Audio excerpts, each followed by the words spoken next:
Good morning. Happy Wednesday.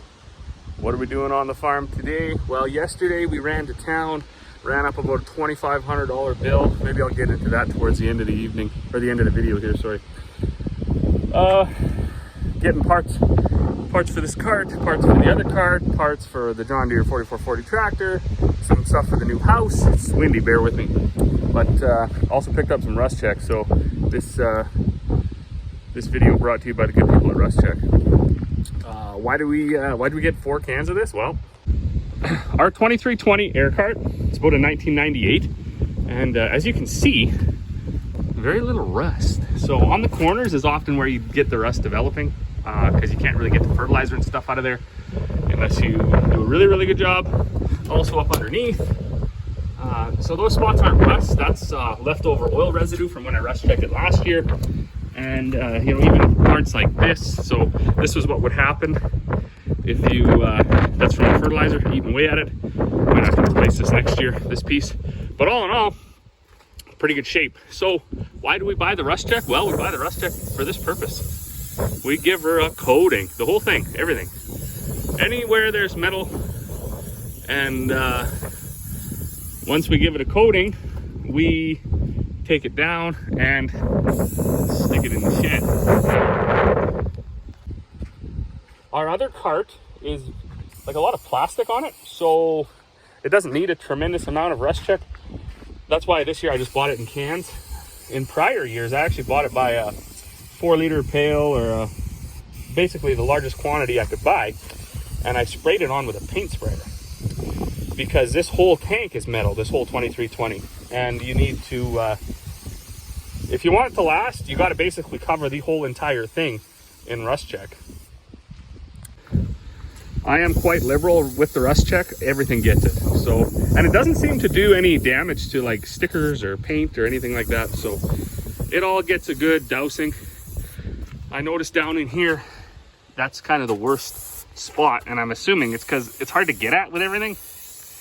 But like I say, the spots over there, that's not rust or anything, that's leftover oil residue. We do that with all of this stuff, and I mean, it's undeniable. Oh, thing fell off. It's undeniable that you can tell these have almost no rust. Lots of these end up at auction sales, these 2320 tanks, and to be honest with you, they're totally wrecked. The manifolds are rusted out on the bottom and everything like that. And it's not really 100% the fault of the farmer. I mean, farmers are getting old. They've been getting old forever. So to wash this stuff all up takes basically, I don't care who you are, to do it properly, it takes 2 days. You wash it once and soap it once. You wash it again, you wash it again, you wash it again, because you got to get in all those nooks and crannies. You got to let it dry. You got to take all this stuff off, all the manifold swings, doors, and the rollers and everything else. You got to take that all out. Then you got to wash all that. Then you got to wash it again, because once you take that out, so it's usually a minimum 2-day process. And for a 33-year-old, it's no big deal, but for a 73-year-old, probably not so much fun. So lots of times, if guys are still running these things, by the time they end up at the auction sale, they're pretty much rusted out. So we try to keep this one in as good a shape as possible, because I was going to sell it. I'm not anymore, I don't think. And we seeded 900 acres with it this year with almost no, didn't need almost any parts, a few openers for the toolbar. So I'm going to get at it here now. I'm going to get it rust checked up, hooked up to the tractor, and take it down, stick it in the shed. And then we'll be done with the seeding stuff for the year. It is July 13th, so it's pretty much time to get the seeding stuff put away. Well, we've made it back down to our other storage shed on another quarter that we have. So I guess 2022 seeding season now is officially over, because the tanks are stored inside, all cleaned up. Kind of amazing, like 54 by 72, I believe this shed is. And when mom and dad built it, they thought like, whew, we're going to be able to store every piece of machinery we own in here. On years where we have a really good crop, we built this pony wall here. So we put grain in it, filled it right up to here, holds like 25,000 bushels of barley. Yeah, life was good. Then fast forward to 2022, you can fit like a few headers in it and a couple of carts. You got a little room for something else here. We put the disc or the cultivator or something down here. But yeah, the machinery got massive. You know, so nothing we have either is big. I mean, I guess this 35-foot draper header for our swather is probably comparable to some large machinery on some larger farms, but they're up to 50-foot headers. We only run 30-foot auger headers. They're up to tanks that hold like 1,800 bushels. This only holds like, I think 350. This one only holds 230, I believe. So very, very small. Like, well, probably one of those big tanks would fill this whole shed up. I don't even know if you fit it in here, because they're so tall. You see, this one almost hits the roof. There's one unfortunate thing about this shed down here with the just the massive spike in crime we saw about 5 years ago. We can't keep anything down here with batteries, with fuel, with radios, with anything like that, because the thieves, the man doors, they basically got them ripped right off. The door jambs are broken, everything's wrecked. So we don't get to, we can only keep stuff down here that people really can't steal. And now, I mean, I was watching Brendan's video from out in Saskatchewan. They actually stole his hay rake. So, I mean, maybe people are going to steal our headers too. I don't know. Totally brutal. Also, if you're in Alberta and you found a sweet deal on a Kuhn speed rake, it's probably Brendan's. So be mindful of that. Oh, it's windy. Well, the Douglas Lake mechanic is just leaving. And yeah, he was out here checking out Gus. He said he had a spare minute, so he brought his computer out, and no parts needed, communication errors. So why does it just do that on its own? I don't know, that fuse blowing or whatever, but so this will be a good time to throw this in there. There's a few Facebook pages, hay and stuff like that, that I kind of watch and follow, just see how things are going around Alberta. People are wondering, what's the price of hay going to be, and what's the quality, what's the volume, is it going to be available? Now, we look like we're going to have volume. Quality will be a little bit questionable, excuse me, because of winter kill and some drier conditions and stuff like that. All in all, it is pretty good though. So people are thinking, well, if it's good, it's going to be worthless. We'll be able to pick up hay for nothing. Well, that's not the case, because the cowboys and the hay producers and the cowgirls, they're facing $1.80 diesel fuel.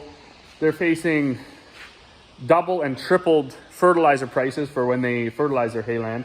They're facing the same exact problem that I just faced when this mechanic just left. That's going to be an hour out, an hour into town, plus basically 2 hours sitting here diagnosing it.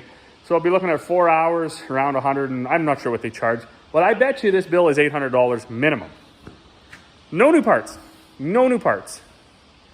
Just some software stuff. So my point of that is we actually, aside from the tractor now not throwing codes, we actually gained nothing.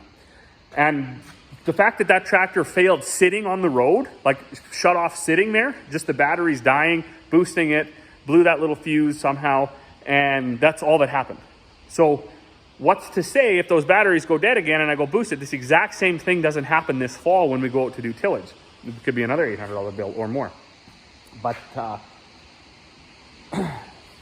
that's an expense, and that's going to be starting to affect your hay that you can buy, and what the farmers are willing to sell it for, because this stuff does not bring us near the joy that your toys do, your side-by-sides, your Sea-Doos, your boats, your quads, your campers, all that stuff that the people who are, say, smaller acreage owners and stuff like that are looking to buy 10 or 15 bales a year for their horse. They have all these other things, and then they're frustrated that the hay costs money. Well, that's why it costs money. It's very expensive. So my trip to town the other day, what did I end up with? I ended up with a $800 AC compressor, which I'm not even sure I need. The AC guy's coming tomorrow. $10 a can for this rust check, to rust check my air drill tank. I used about 3 of them on my tank. These happen to be sitting there, and they were about $1 a piece, so there's $5 worth there. These are another 10 or 12 bucks a can. So I had bought 4 cans, 6 cans. So you're looking at whatever, $60. Filters, I think they were about $40 some a piece. This hand winch, I got at Princess Auto, was about $60 each, or $60, sorry. These filters, this is for my 9610 combine. This is for my 9750. They were another, I think, between $50 and $70 a piece. And these little wear strips that go on my air tank, I decided to pick them up just because I got the parts sitting right here that they go on. Those wear strips, they go down in here, and you can see that it's peeling off, so it needs to be replaced. I bought these 2 wear strips for my that P1050 cart. This is actually the same thing, but it's for my 2320 cart. You can see it's quite a bit shorter, different style, smaller cart and everything. It doesn't have the option to just buy the wear strip. You have to buy the metal or aluminum or white metal or whatever piece that it goes with it. So this was $160, this strip right here, this thing, right from there to there, 160 bucks. Each one of these was 75 bucks, I believe. So my day in town, for 4 oil filters, 1 AC compressor, 6 cans of anti-rust spray and lubricant, 4 rolls of electrical tape, 3 wear strips, and 1 diode. There was a tiny diode. It's the size of one of those mini fuses. That was $57. And I'm not sure what else I got. But yeah, our trip to town yesterday, if you include our meal, was $2,580 or something. And that didn't even factor in fuel either. So probably another 50 bucks in fuel. So like $2,600 a day. And no joy, except for the kids eating at Montana's, which they complained because we didn't buy them the cotton candy drink because they never drink it anyways. So they were mad about that. So yeah, pretty much just an awful day. And all we did was buy work. So oil changes, parts to fix drills and stuff like that. So very long story short, your hay, regardless of what you see, regardless of what people are saying, it's the days of $40 bales, I expect are gone. So this is very, very much as free range as you can get, really. The pigs, the cows, the chickens, the horses, everything has this 14 acres here. Bunch of mixed bush, waters everywhere, grain everywhere, kids chasing them everywhere. Definitely makes the meat taste better. Well, it's been a day. Got oils changed in the 4440 tractors, got the loader off so the AC guy can come tomorrow and check out what's going on with it. It was actually kind of working, so I don't know, maybe it's not a compressor issue. We might get luck out and I could take that AC compressor back. We got the flighting out of our grain dryer, and holy mackerels, she was thin. So this is, well, this part here is broke, and it's razor thin all the way up. So we'll have to beat those pieces apart, and then take it over to the machinist man. I think he can do this. Fortunately for me though, when I went to pull it out, it snagged a little bit and bent that sump up. So hopefully the machinist guy can cut the bottom out and weld a new piece in there. And then also, I wasn't paying attention. This is very hard to do by yourself. And the spout handle hooked up there. So I got a little bit of work to do up there too. I'm kind of, believe it or not, a little excited because I'll get to use my man basket and climb up there. And I just got to pop that tin back in, or the, whatever you want to call this, screen, I guess. And then, yeah, hopefully the machinist dude can get that stuff built. I am going to grab the book on my way in for supper here and just see if I'll get the part numbers off of it, and I'll phone and see availability. That's one nice thing about my neighbor machinist. He says, price it out, see where it's at, see where the parts are, see how much they are, and then we'll have a baseline to start with. And oftentimes he can do it way cheaper, and sometimes he says, no, that's kind of a one-off thing, and you may as well just get it right from the supplier. So I got my book here. I'll go in, get some part numbers, price some stuff out. I want to say last year when we bought the last time we bought this flighting for this thing, might be 4 or 5 years ago, it was like $6,000 or $7,000. So we got some pieces up there, and if he can get the flighting, just the bare flighting, and then weld it back onto that shaft, I might just get him to do both of them, and then I'll have a spare one here. Whew. As always, thanks for watching. We'll see you all on the next one.